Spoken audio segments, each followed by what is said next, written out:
during Lent we give a particular attention to our prayer, and hopefully throughout the entire year as well, but during Lent we give particular care to how we grow in that prayer, whether it's trying something new, whether it's adjusting or growing in our attitudes with regards to how God answers those prayers, but also in the disposition we have in offering those prayers.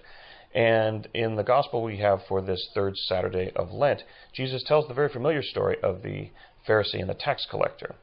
And of course we are familiar with the story in which the Pharisee builds himself up, his own aggrandizement, how wonderful he is, and he thanks God for making him the wonderful person that he is.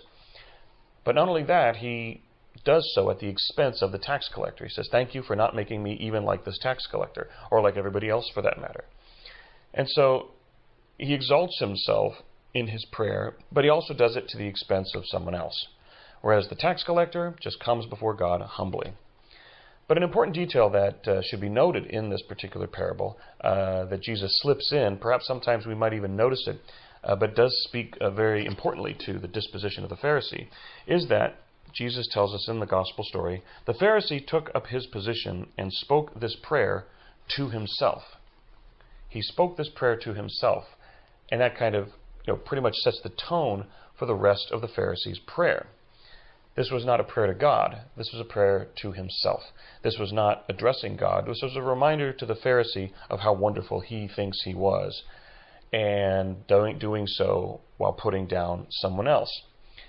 And it's important to note, perhaps we can fall into that same trap when we say things like, perhaps without even realizing it, say things like, well, I need to do my stations. I need to pray my rosary. I need to say my prayers.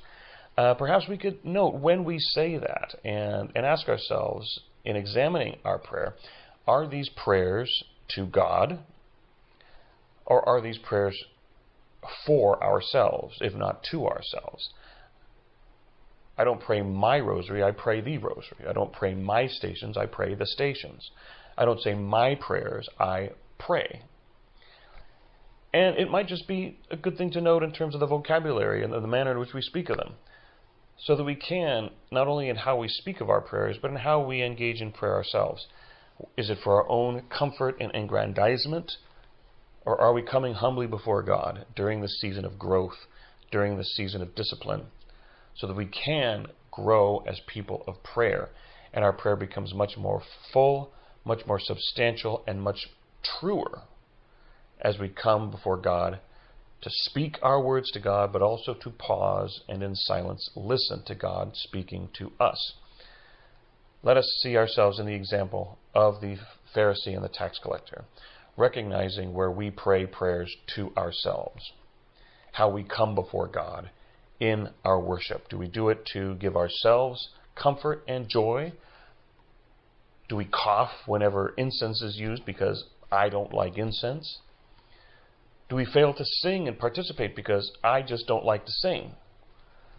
Or do we recognize that this is a worship offered to God, and that we need to give our full effort and honesty and substance to that act of worship and to our acts of prayer, so that we can truly grow in humility, coming before God as the tax collector in the parable, and recognizing where, like the Pharisee, our prayer life is for our own aggrandizement and comfort, and in fact is prayer to ourselves.